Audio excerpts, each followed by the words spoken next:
J'espère que vous allez bien. Aujourd'hui, on va se retrouver pour une nouvelle vidéo. Aujourd'hui, parlons un peu de moi et mes dates pourries de Tinder. Ah bah. Bon, je pense qu'on a tous au moins été une fois sur une application de rencontre. Ceux qui vont me dire non, moi jamais j'étais sur une application de rencontre. Vous êtes des mythos. Après, tu sais, il y a toujours ceux qui ont un peu connu leur personne un peu au hasard au collège. C'est ma grand-mère qui a connu mon grand-père au collège. Maintenant, au collège, ah bah ils veulent déjà. Ah bah je te fais pas des ça. Aujourd'hui pour vous, j'ai essayé de vous donner 3 anecdotes, mais c'est là que vous allez pouvoir jouer. Parmi ces 3 anecdotes de dates les plus pourries que j'ai pu avoir grâce à Tinder, merci Tinder, je vais vous en raconter 3. Et parmi ces 3, il y en a une seule qui est fausse.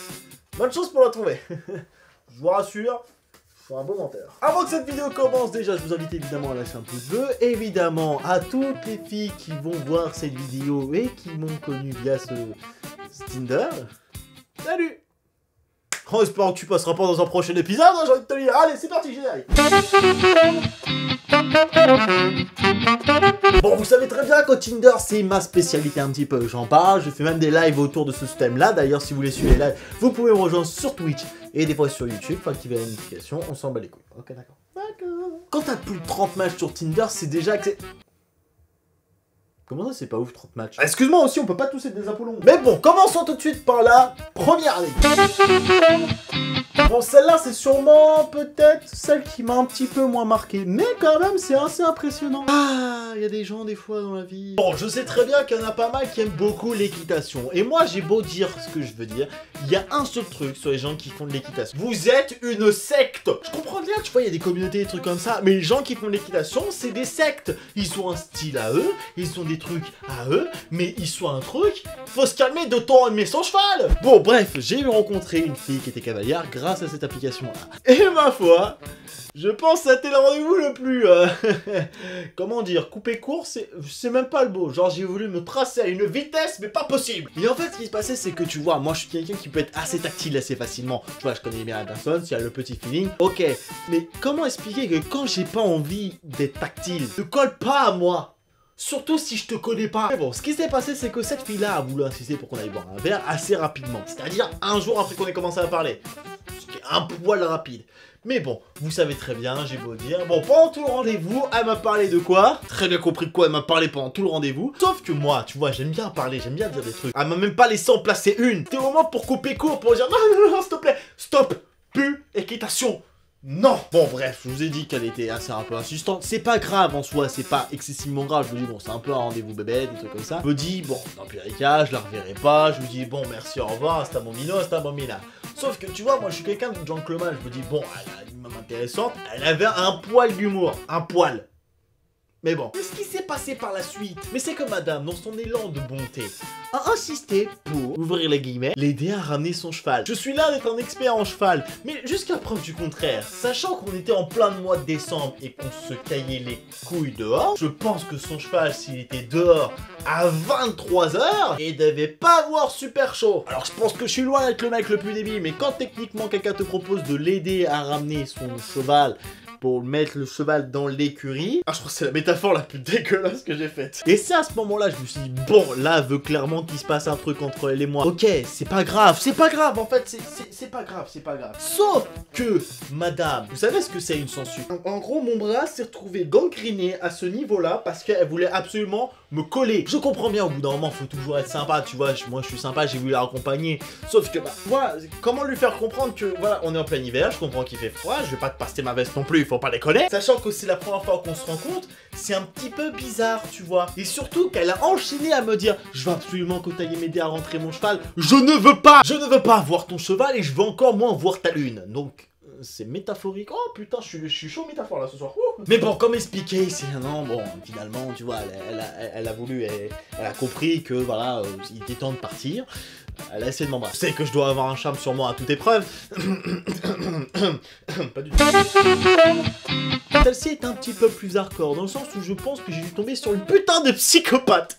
Ah bah quand tu te fais harceler matin, midi, soir, que tu fais même harceler quand t'es au travail, et qu'elle te dit t'es vraiment un grand enculé, sous prétexte que tu lui réponds pas, ah, Bon, pour vous résumer l'histoire, cette fille-là, je l'avais rencontrée via Tinder. Bon, en l'occurrence, sa copine habitait pas trop loin de chez moi. Sauf que, bah, au bout d'une semaine de parlage, je me dis, bon, il serait peut-être qu'on se rencontre. Sauf qu'elle dit, bah, il y a ma pote qui fait une soirée chez moi. Donc, viens. Alors, à ce moment-là, j'étais à deux doigts d'être commencé à février parce que, tu sais, quand tu vas chez quelqu'un que tu ne connais pas, ni d'Ève, ni d'Adam, sachant que t'es tout seul, c'est moyen chaud. Donc, je dis, ok, j'ai le droit de venir à une seule condition, c'est de venir avec un pote. Autant avoir un pote qui me tient la chandelle. Toutes les fois, je lui ai tenu à la chandelle à lui et il fallait bien qu'il me rende l'appareil. Mais bon, mon pote, il est venu, du coup, à cette soirée-là, et cette fille-là était là.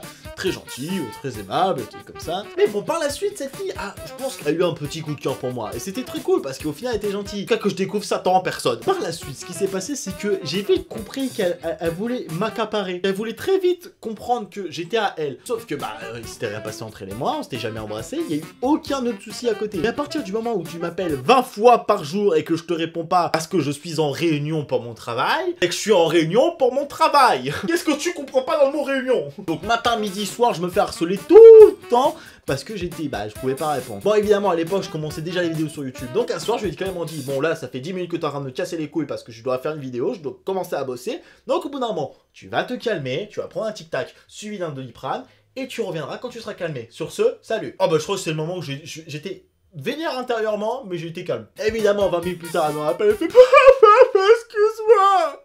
Excuse-moi, Chris, c'est pas ce que je disais, je t'aime bien, c'est tout,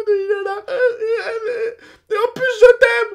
Pardon. Je rassure, à notre âge, dire à quelqu'un je t'aime au bout de 2 semaines, c'est le meilleur moyen de faire fuir. Hein. Ah bah tu le sais, là, dans les gens, comme t'aimes bien quelqu'un, au bout d'un moment, tu veux te rapprocher. Sauf que si tu lui dis je t'aime au bout de 2 semaines, sachant que vous vous connaissiez pas d'avant, bon, malgré qu'elle m'ait dit ça, je me suis dit, bon, je suis pas un connard, elle veut qu'elle me donne ses explications en vrai, on va se voir en vrai. Sauf que se voir en vrai a été sûrement la pire connerie de tous les temps. Surtout qu'elle habitait à 1 heure de chez moi, donc gentleman, je vais la chercher chez elle.